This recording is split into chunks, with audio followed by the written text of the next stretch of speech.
오늘도 하나님의 은혜와 평강이 저와 여러분 가운데 함께 하시기를 간절히 소망합니다. 지난주에 우리 김정아 집사님 댁에 가서 예배를 드렸어요. 김정아 집사님 가족들과 함께 예배를 드렸는데 우리 5살짜리 소명이가 대표 기도를 했습니다. 엄마를 위해서 또 가족을 위해서 대표 기도를 하는데 굉장히 오래 해요. 생각보다 굉장히 오래 하고 너무너무 기도를 잘했어요.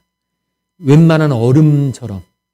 정말 저는 감동했습니다. 어떻게 저렇게 잘하지? 이유를 알고 보니까 매일 자기 전에 기도하고 잔다는 거예요. 이렇게 반복의 힘이 굉장히 큰 것 같습니다. 5살짜리도 얼마든지 기도할 수 있고 7살짜리도 얼마든지 큐티할 수 있고 9살짜리도 얼마든지 예배할 수 있는, 이것은 사실은 나이의 문제나 경험의 문제가 아니라 사실은 반복의 문제고 마음 자세의 문제고, 저와 여러분이 늘 언제나 주님과 함께하는, 그래서 주님의 은혜, 주님의 사랑 날마다 누리며 살아가는 우리 모두가 되어지기를 간절히 소망합니다. 우리가 몇 주에 걸쳐서 믿음의 사람 엘리야를 우리가 함께 살펴보고 있습니다. 이것도 반복입니다.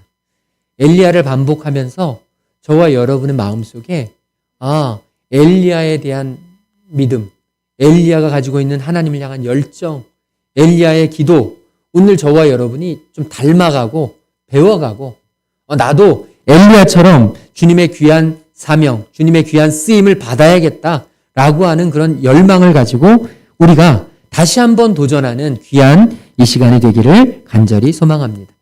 엘리야의 생애를 이렇게 오랫동안 살펴보니까 엘리야의 생애 안에 하나님이 일하시는 그런 패턴이 있음을 보게 돼요. 이건 엘리야만이 아니라 하나님의 쓰임을 받았던 모든 성경에 나오는 인물들도 마찬가지지만, 특별히 우리가 엘리야를 살펴보면서 하나님이 하나님의 사람을 사용하시고 하나님의 일을 하시는 일정한 패턴이 있구나. 이 패턴을 알면 나도 주님의 일에 좀 쓰임을 받을 수 있겠구나. 이런 마음이 생기리라고 믿습니다. 이 하나님의 일정한 일하시는 패턴이 뭐냐면, 첫 번째가 뭐냐면 하나님이 성취하실 일을 약속하신다는 거예요. 하나님은 약속하세요. 저와 여러분에게도 동일하게 약속하세요.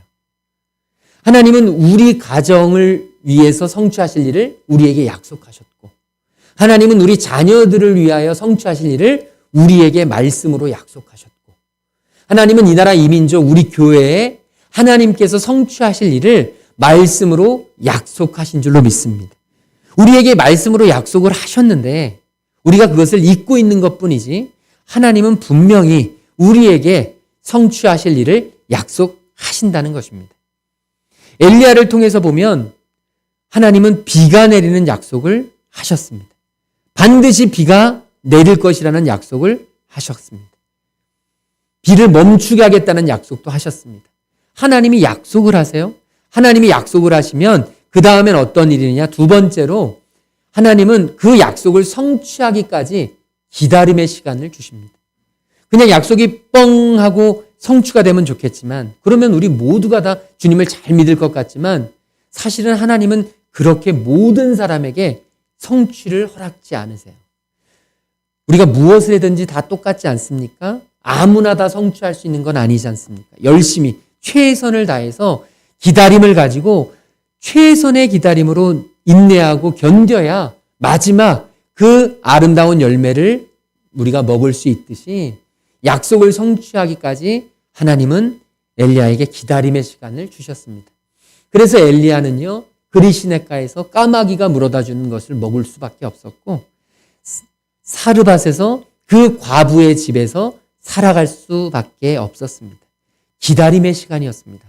하나님의 때, 하나님의 일하시는 때를 엘리야는 기다렸던 것이죠. 세 번째 하나님의 일하시는 패턴은 하나님이 약속한 것을 이루시기 전에 먼저 준비시키신다는 겁니다. 하나님이 쓰시려고 하는데 하나님은 그냥 아무나 들어다가 기다리기만 하면 쓰시는 게 아니라, 하나님은 하나님이 쓰시기에 합당한 모습으로 사람을 만드신다는 거예요. 상황을 만드신다는 겁니다. 준비시키신다는 거예요. 그래서 하나님은 엘리야에게 약속하셨고 기다리고 있는 엘리야에게 하나님의 일을 이루시기 위해서 하나님이 준비시키셨는데 하나님이 준비시켜 주셨던 사건은 바로 이것입니다. 바로 갈멜산에서의 영적 전투입니다. 바알과 아세라 선지자 850명과 850대 1로 정말 영적인 사투를 벌여서 엘리야는 승리했습니다. 그곳에서 기도함으로 하나님의 불이 임했습니다. 엘리야의 마음이 뜨거워졌습니다. 엘리야는 강력한 영성을 지녔습니다. 이제 엘리야가 준비됩니다. 그런데 하나님은 엘리야만 준비되기를 원치 않으시고 그 곁에 섰던 이스라엘 백성들도 준비되기를 원하셨습니다. 그 상황을 보고 이스라엘 백성들이 우상으로부터 하나님께로 돌아오는 역사가 일어났습니다. 하나님이 준비시키신 것입니다.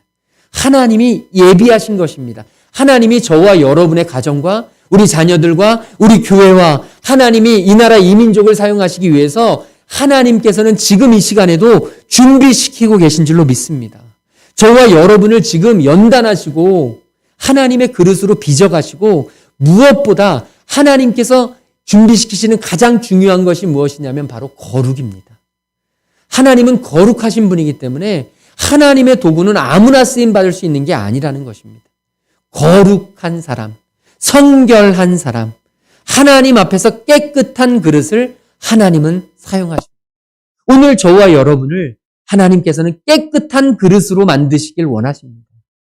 아무나 하나님의 쓰임받고 아무나 하나님의 손에 잡히는 게 아니라 깨끗하게 준비되었을 때, 그래서 성령의 불이 내려서 이 악한 이스라엘 백성들 안에 있던 악한 우상 숭배의 모든 마음들, 탐심과 탐욕과 이 모든 악한 마음들을 한순간에 불태우신 분이 바로 하나님이셨던 것입니다. 그리고 나서 하나님은 약속한 것을 바로 이루시느냐? 그렇지 않습니다. 하나님이 약속한 것을 이루시기 전에 준비도 시키시지만 그것보다 더 중요한 것, 바로 하나님의 사람들로 기도하게 하신다는 것입니다. 하나님은 하나님의 일을 이루도록 하기 위해서 하나님의 사람들로 기도하게 하셨습니다. 그래서 엘리야로 하여금 기도하게 하신 것입니다. 엘리야에게 기도의 불을 주신 것입니다. 엘리야가 하나님 앞에 간절히 무릎 꿇고 그 무릎 사이에 자신의 얼굴을 들이밀고 그리고 하나님 앞에 철저하게 낮아져서 하나님 앞에 기도하는 그 시간을 하나님께서는 허락하셨던 것이죠. 그리고 마지막으로 하나님이 하나님의 때가 찼을 때 비로소 약속한 것을 이루시는 것을 우리는 보게 됩니다. 오늘 저와 여러분, 이 하나님의 일하시는 패턴은 단지 엘리야에게만 해당되는 게 아니라 바로 오늘 우리에게도 동일하게 해당됩니다. 저와 여러분을 향한 하나님의 뜻, 우리 자녀들을 향한 하나님의 뜻, 우리 가정과 사업장과 우리 교회를 향한 하나님의 뜻은 동일합니다. 하나님이 약속하신 것을 우리가 기다리고 그 기다리면서 준비하면서 기도로 무장하고 그래서 하나님의 때가 왔을 때 하나님의 일을 이룰 수 있는 저와 여러분 될 수 있기를 주님의 이름으로 축원을 드립니다. 오늘 읽은 말씀 우리 41절, 42절 말씀 같이 읽도록 하겠습니다. 엘리야가 아합에게 이르되 올라가서 먹고 마시소서 금비 소리가 있나이다. 아합이 먹고 마시러 올라가니라. 엘리야가 갈멜산 꼭대기로 가서 땅에 꿇어 엎드려 그의 얼굴을 무릎 사이에 넣고 아멘. 여기에 보면 엘리야가 하나님 앞에 기도하는데요. 엘리야는 기도의 사람인데 엘리야의 기도에는 몇 가지 특징이 있습니다. 오늘 이 엘리야가 어떻게 기도했는지 우리는 어떻게 기도해야 될지를 엘리야의 모습을 보면서 우리가 같이 살펴보려고 합니다. 첫 번째로 엘리야의 기도는 우리 같이 읽어볼까요? 믿음의 선포로부터 시작되었다. 아멘. 여러분, 기도라는 것이 우리가 너무나 잘 알지만 기도는 눈을 감고 해야만 기도가 아닙니다. 눈을 뜨고도 얼마든지 할 수 있는 게 기도입니다. 기도는 어떤 특별한 장소에서만 하는 것이 아닙니다. 기도는 항상 하나님의 임재를 경험하고 하나님의 임재를 생각하면서 믿음의 선포로 시작을 해야 합니다. 지금 엘리야는요, 언제나 믿음의 선포로 시작했습니다. 엘리야의 인생에서는 믿음의 선포와 기도가 분리되지 않았습니다. 기도는 여기서, 믿음의 선포는 여기서, 이게 아니라 엘리야는 항상 기도하기에 앞서서 믿음의 선포로 시작했다는 것이죠. 엘리야가 아합 왕을 처음 만났을 때 왕궁에서 하나님께서 허락하시지 않을 동안 이곳에 비가 내리지 않을 것이라는 선포를 합니다. 그리고 엘리야는 또 갈멜산에서 치열한 영적인 전투가 일어났을 때 이 제단 위에 불을 내리시는 분이 진짜 하나님이시라는 선포를 합니다. 그리고 지금 또 선포합니다. 아합 왕이여, 이제 비가 내립니다. 하나님이 큰 비를 주십니다. 그러니까 먹고 마시소서. 지금 엘리야는요, 이렇게 믿음의 선포를 하고 있습니다. 엘리야의 기도는 바로 믿음의 선포로 시작되었습니다. 히브리서 저자는 우리에게 이렇게 믿음에 대해서 이야기합니다. 우리 같이 읽을까요? 믿음은 바라는 것들의 실상이요, 보이지 않는 것들의 증거니. 엘리야는 믿음의 사람이었습니다. 믿음이 무엇인지를 우리에게 알려주었습니다. 믿음이란 바라는 것들의 실상, 아직 이루어지지 않았지만, 아직 나타나지 않았지만, 아직 실현되진 않았지만 내가 간절히 바라고 내가 간절히 소원하는 일들이 지금 내 앞에 이루어진 것처럼 보는 것이 바로 믿음이라는 것입니다. 보이진 않지만, 지금 눈으로 내가 볼 수는 없지만 이미 보는 것처럼 믿고 신뢰하고 선포하는 것이 바로 믿음의 선포라는 것입니다. 엘리야에게는 이 믿음의 선포가 있었습니다. 이런 믿음의 선포를 위해서는요, 분명한 확신이 반드시 필요합니다. 지금 엘리야는 분명한 확신이 있었습니다. 아합 왕에게 가서 이제 큰 비가 내리니까 준비하십시오라고 이야기합니다. 여러분 생각해 보십시오. 지금 엘리야가 이런 이야기를 할 때는 아닙니다. 왜냐하면 날씨가 너무너무 쨍쨍하게 맑습니다. 구름 한 점 없는 뜨거운 날씨입니다. 그 팔레스틴 지방 기후를 보면 이게 비가 그냥 갑자기 내리고 이런 게 흔치 않습니다. 동남아시아 같은 기후가 아닙니다. 너무너무 쨍쨍 내리치고 3년 6개월 동안 비가 오지 않아서 땅이 말라버렸습니다. 그런데 이런 상황, 전혀 비의 사인도 없고 징후도 없고 비가 올 것 같은 분위기도 전혀 안 되는 상황 속에서 지금 엘리야는 자기를 죽이려고 그렇게 혈안이 되어 있는 아합 왕과 그 많은 사람들에게 가서 선포하고 있습니다. 하나님이 큰 비를 준비하고 계십니다. 하나님이 반드시 비를 내리실 것입니다. 이것이 바로 엘리야의 기도의 아주 중요한 점입니다. 오늘 저와 여러분에게 이 믿음의 선포가 있기를 주님의 이름으로 축원합니다. 여러분, 우리 안에 믿음의 선포가 있어야만 합니다. 믿음과 확신으로 하나님이 나의 인생을 반드시 책임질 것이라는, 하나님이 우리 자녀들의 인생을 반드시 책임질 것이라는, 하나님이 우리 가정, 우리 사업장을 반드시 책임지실 것이라는 이 분명한 믿음의 선포. 하나님께서 나에게 말씀하셨고 약속하셨으니 반드시 내게 주어질 것이라는, 지금 내 앞에 상황은 보이지 않지만, 지금 이 환경은 전혀 그럴 것 같지 않지만, 지금 인간적이고 현실적인 눈으로 보면 정말 부정적인 상황일 뿐이지만, 그럼에도 불구하고 하나님은 우리에게 믿음의 선포를 하기를 지금도 원하고 계신다는 것입니다. 오늘 저와 여러분 무엇을 기도하고 무엇을 구하고 계십니까? 하나님이 약속하신 것이 있다면 이제 더 이상 의심하고 주저하고 두려워하고 자꾸 왔다 갔다 하고 흔들리지 말고 저와 여러분의 입술로 믿음의 선포를 할 수 있기를 주님의 이름으로 축원합니다. 우리 하나님은 말씀으로 세상을 창조하셨습니다. 말씀으로 이 세상에서 무에서 유를 창조하셨습니다. 하나님의 말씀에는 생명을 창조해내는 능력이 있습니다. 말씀이 능력입니다. 그 능력을 하나님은 우리에게도 허락하셨습니다. 그래서 우리의 입술에 권세를 주셨습니다. 저와 여러분이 말하는 것, 우리가 선포하는 것에 따라 우리의 인생이 달라지는 그 역사를 우리에게 허락하신 것입니다. 그러므로 우리가 확고한 믿음으로 선포하고 선언하고 확실한 믿음의 그런 긍정의 언어, 믿음의 언어를 우리가 선포하면 하나님께서는 그 일들을 우리에게 이루어 내실 줄로 믿습니다. 우리 자녀를 위해서 부정적인 말, 우리 자녀를 위해서 불평의 말, 원망의 말, 이 모든 것들은 우리가 단호하게 끊고 우리가 믿음으로 절제하고 이제 하나님이 우리에게 주신 약속, 그 약속 붙들고 우리 귀한 자녀들에게, 우리 후손들에게, 그리고 우리 가족들에게, 나의 귀한 동역자들에게 저와 여러분이 믿음의 선포, 정말 긍정의 선포, 응원의 선포할 수 있기를 주님의 이름으로 축원합니다. 우리의 인생을 새롭게 창조할 수 있는 길이 있다면 그것은 바로 우리의 언어를 바꾸는 것입니다. 우리의 말을 바꾸는 것입니다. 우리가 사용하는 언어의 색깔이 우리 인생의 색깔을 결정짓습니다. 내가 무슨 단어를 선택하고 내가 어떤 언어를 사용하느냐가 나의 인생을 그대로 드러낸다는 것입니다. 우리가 부정적인 언어를 사용하면 인생은 부정적이 될 수밖에 없습니다. 우리가 원망과 불평의 언어를 사용하면 우리 인생의 색깔은 어두워질 수밖에 없습니다. 하지만 우리가 긍정의 언어, 믿음의 언어, 감사의 언어를 선포하면 저와 여러분의 인생은 긍정적이고 밝은 인생이 될 줄로 믿습니다. 엘리야처럼 우리 이제 믿음의 선포를 강하고 담대하게 합시다. 자꾸 안 된다, 못한다, 어렵다. 우리의 입술에서 정말 힘들다, 죽겠다. 우리의 입술에서 이런 단어들이 아니라 하나님이 하게 하실 것이다. 하나님이 지키실 것이다. 하나님이 인도하실 것이다. 하나님이 길을 열어주실 것이다. 하나님께서 책임지실 것이다.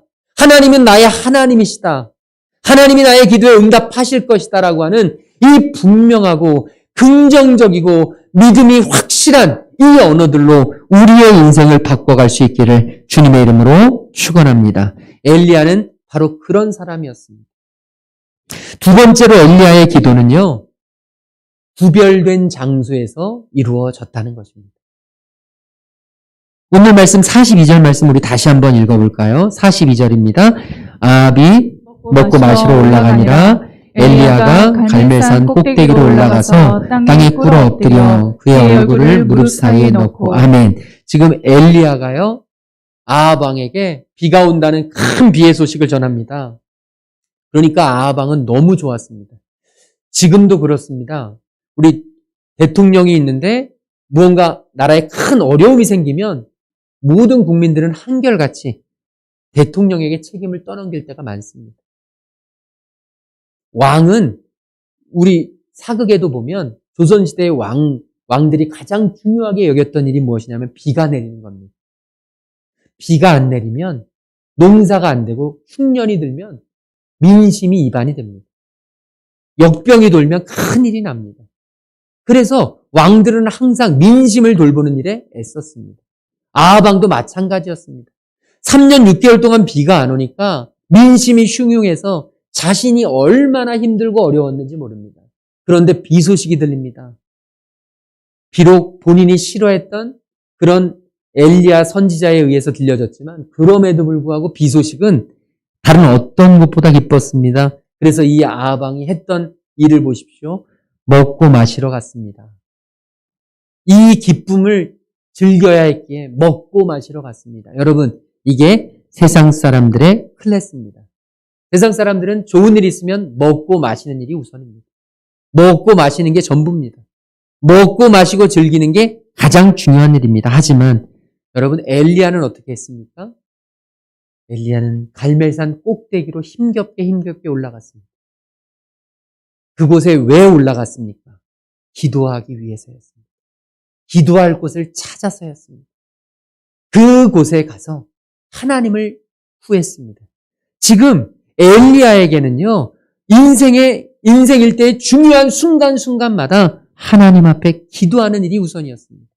예수님도 마찬가지십니다. 예수님은 기적을 일으키시기 전에 그리고 일으키시고 나서 수많은 사람들이 예수님을 추켜 세우고 예수님을 따라오려고 할 때 예수님은 그 자리를 피하셔서 하나님과 독대하셨습니다. 하나님을 찾았습니다.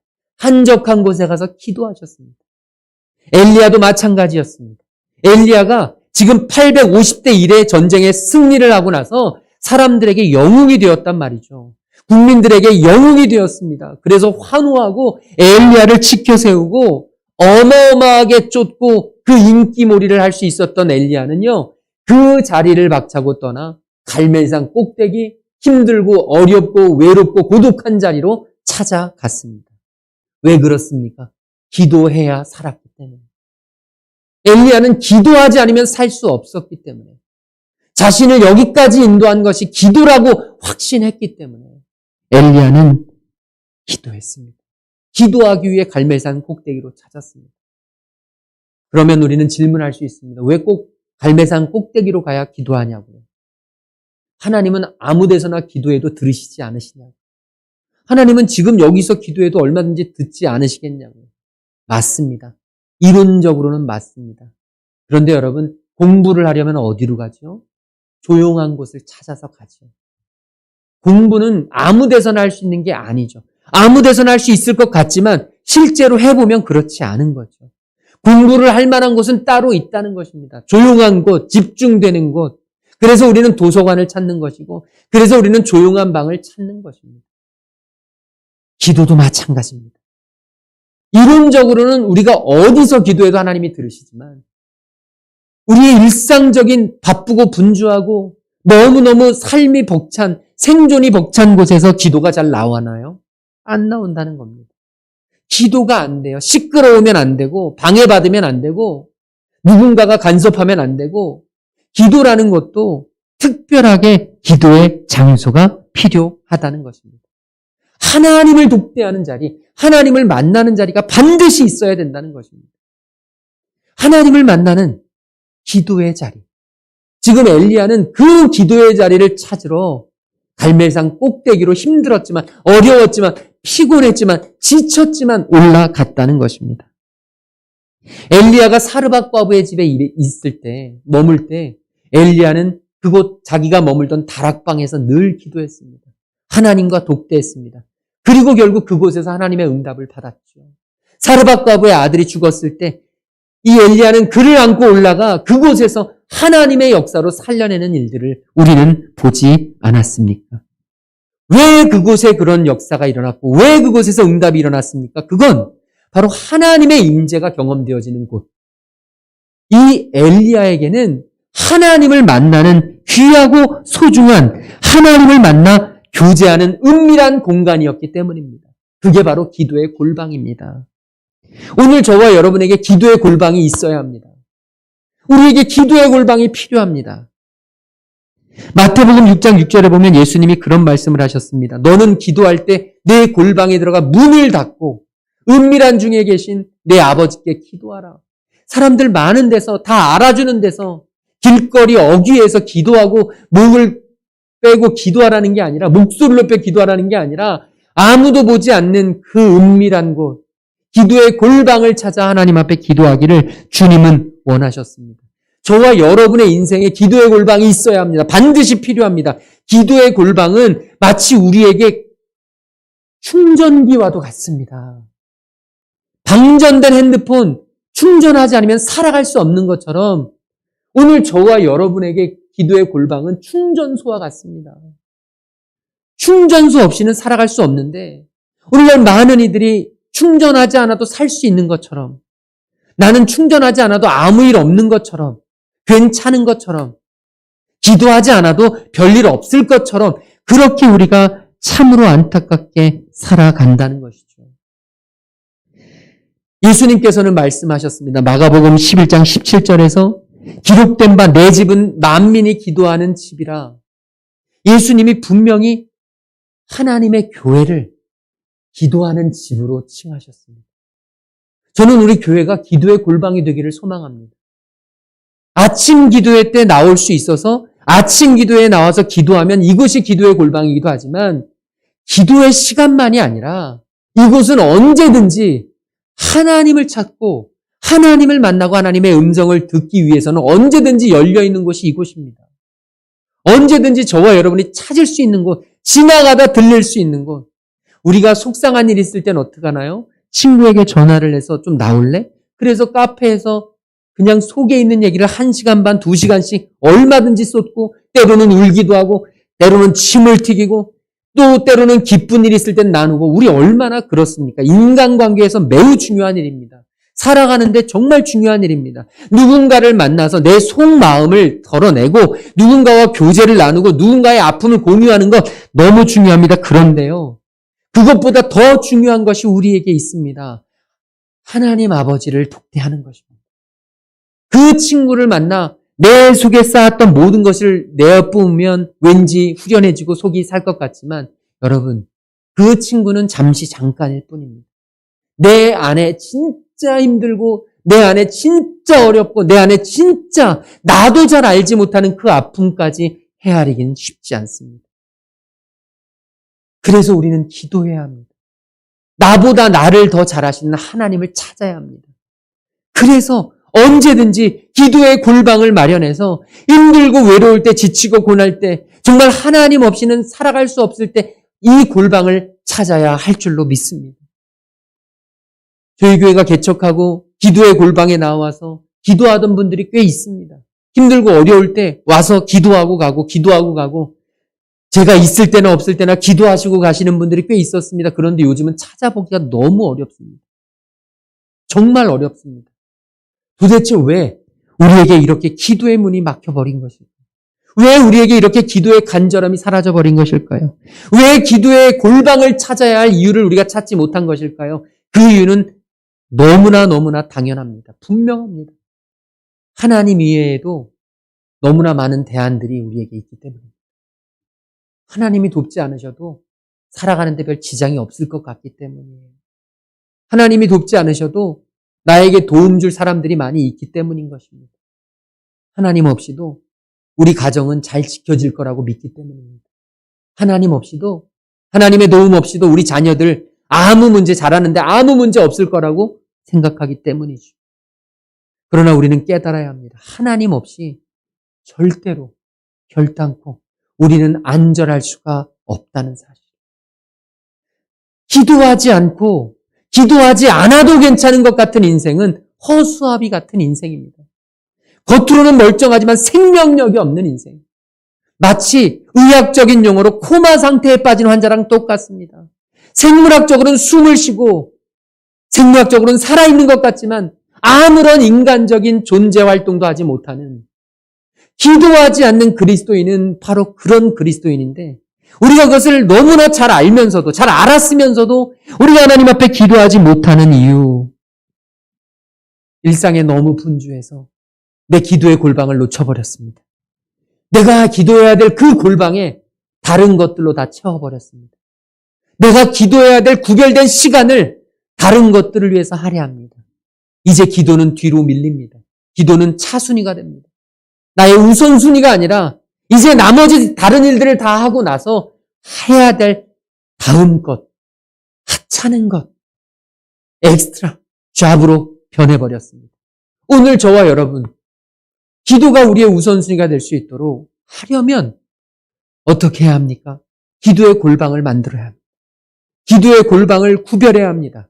기도의 골방을 선택해야 합니다. 기도의 자리를 저와 여러분이 찾아야 합니다.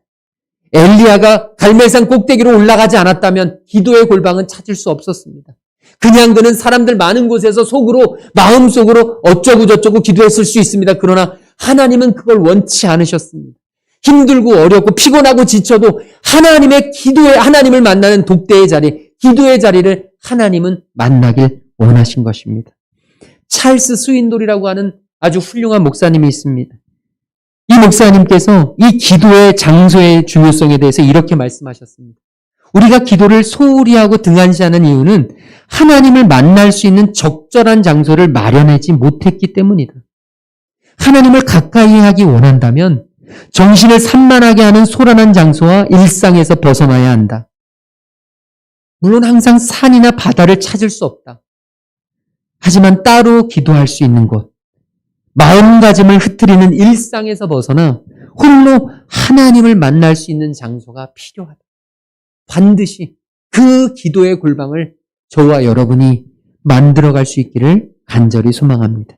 우리 마지막으로 엘리야의 기도는 매우 간절했습니다.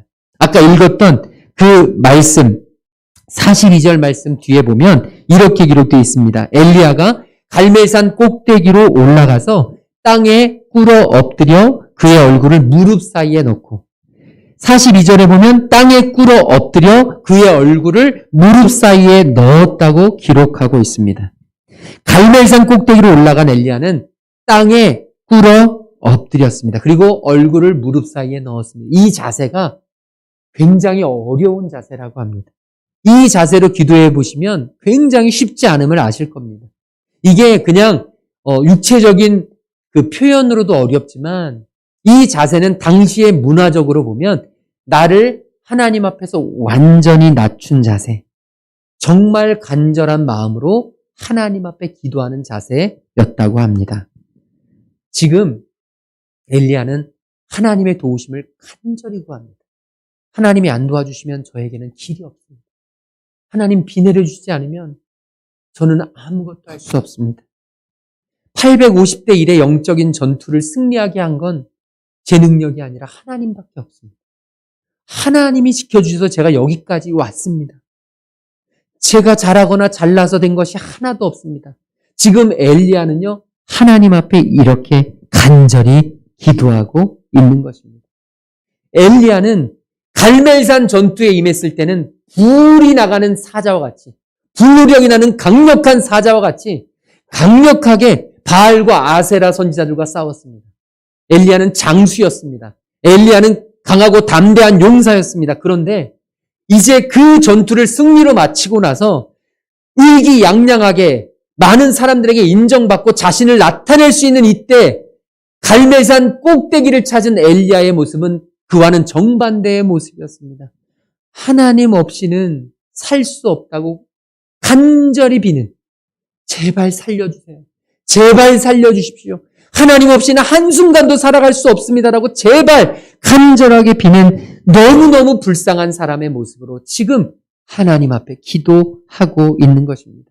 사랑하는 성도 여러분, 하나님은 교만한 자를 싫어하십니다. 교만한 자란 누구냐? 하나님 없이도 살아갈 수 있다고 믿는 사람입니다. 기도하지 않아도 괜찮다고 여기는 사람입니다.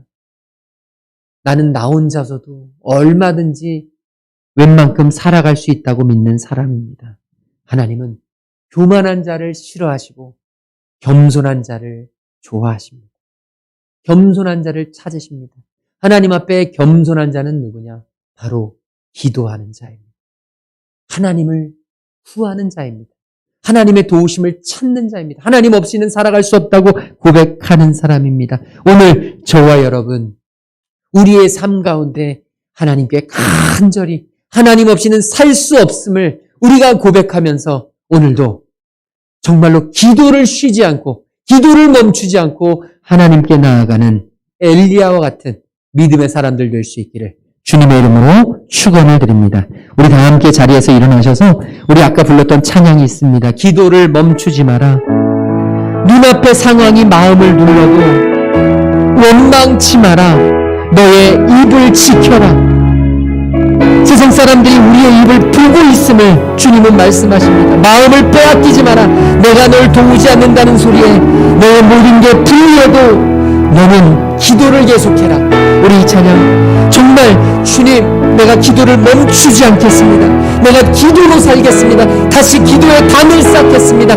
기도의 골방을 마련하겠습니다. 하나님, 기도하지 않으면 살 수 없음을 고백하겠습니다. 주님 앞에 우리 간절히 고백하면서 이 찬양 하나님 앞에 드리고 함께 기도하겠습니다.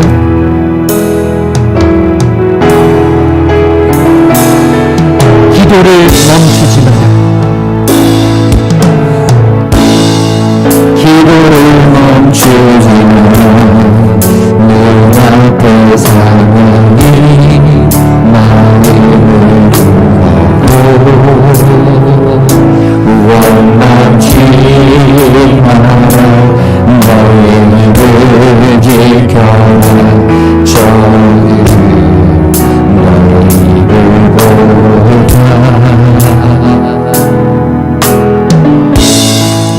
마음을 뺏기지 마라. 내가 널 도우지 않는 중에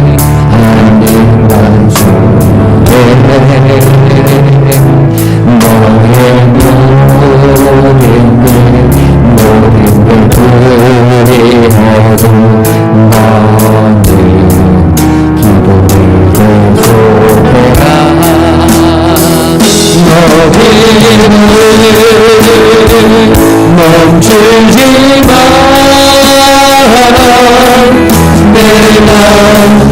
내가 너의 모든 상황을 바로 역전시키니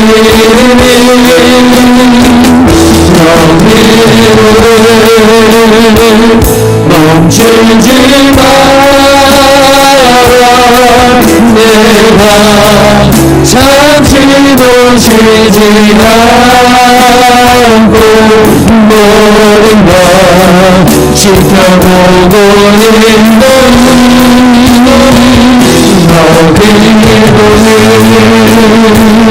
멈추지 마라. 내가 너의 모든 상황을 하나로 역전시키는 너희는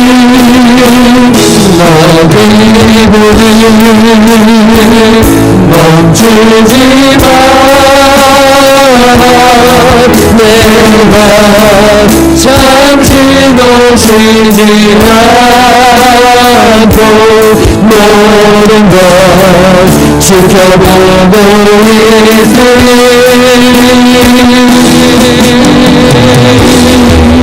바로 역전됩니다. 이 시간 오늘 받은 말씀 붙잡고 같이 기도하기를 소망합니다. 주님, 엘리야처럼 주님 하나님 앞에 믿음의 선포를 하고 구별된 장소를 기도의 골방을 만들어 주님 앞에 간절히 기도할 수 있는 기도의 사람으로 거듭나게 하여 주시옵소서.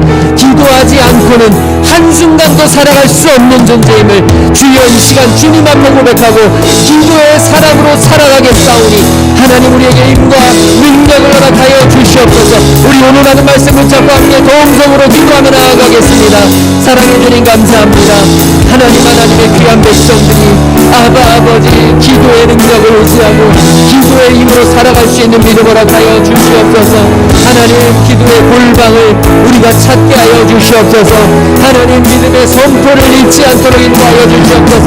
우리의 입술을 바꾸어 하나님 믿음의 선포를 행하게 하여 주시고 기도의 골방을 찾아 아버지 우리가 주님께 들어가게 하여 주시고 하나님 오직 하나님을 바라보며 아버지 간절한 마음으로 주님 앞에 기도하는 하나님의 귀한 백성들 될 수 있도록 인도하여 주시옵소서. 주님 우리의 기도 주님께서 지키시고 기도의 사람으로 변화시키시고 기도로 일어나게 하시고 우리 교회 아버지 우리 가정 주님 기도로 주님께서 세워주시는 하나님의 공동체가 될 수 있도록 인도하여 주시옵소서. 흔들리지 않도록 두려워하지 않도록 주님 인도하여 주시옵소서. 하나님 함께하여 주시옵소서. 우리에게 기도하기를 원하시는 주님, 기도밖에는 다른 길이 없음을 우리에게 알려주시는 주님, 오늘도 기도의 사람이 될 수 있도록 인도하여 주시옵소서. 기도의 자리를 찾고 기도의 골방을 만들고 주님 기도의 마음으로 온전히 간절하게 주님만을 부르짖을 수 있는 하나님의 사람들 될 수 있도록 인도하여 주시옵소서. 주님 없이는 한순간도 살아갈 수 없는 연약한 존재임을 날마다 입술로 고백하며 주님 우리에게 맡기신 하나님의 사명을 넉넉히 감당해낼 수 있는 하나님의 자녀들 되도록 주님 인도하여 주시옵소서. 몸이 아픈 성도들 있습니다. 주님 찾아가 어루만져 주시옵시고 주님의 피 묻은 보혈 그 손으로 안수하셔서 주여 그 모든 질병들이 깨끗이 치유함 얻을 수 있도록 인도하여 주시옵시고 주님 주님께서 그 치료의 광선을 비추시어 하나님의 놀라운 역사를 영광을 볼 수 있는 귀한 성도들 될 수 있도록 인도하여 주시옵소서. 마음이 아프고 관계가 어렵고 재정적인 어려움 속에서 힘들어하고 있는 형제자매들 주님 인도하여 주셔서 주님 찾아가 주셔서 주님 어루만지시고 위로하시고 하나님 그들의 인생 가운데에도 하나님이 반드시 지키실 것이라는 그 약속 붙잡고 승리하며 회복하며 살아갈 수 있도록 인도하여 주시옵소서. 주님께 귀한 예물 드리는 손길들이 있습니다. 하나님 아시오니 주님이 갚으시고 하늘문을 여시사 쌓을 곳이 없도록 부어주시옵시고 그 기도의 제목들에 주님 친히 응답하여 주시옵소서. 이제는 십자가 사랑으로 우리를 살리신 우리 주 예수 그리스도의 그 놀라우신 구속의 은혜와 상한 갈대를 꺾지 않으시고 꺼져가는 등불을 끄지 아니하시는 우리 하나님 아버지의 한이 없으신 사랑하심과 성령 하나님의 감화 감동 역사 충만하심이 이제 오직 주님만을 바라보며 기도를 다시 시작하기로 결단하고 돌아가는 모든 하나님의 자녀들 머리머리 위에와 그들의 가정과 하는 모든 일들 위에 지금으로부터 영원토록 함께 계시기를 간절히 축원하옵나이다. 아멘.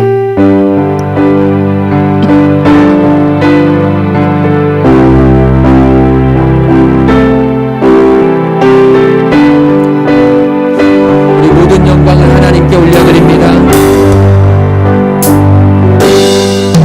모든 영광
기도로 앉으시고 승리하시기 바랍니다.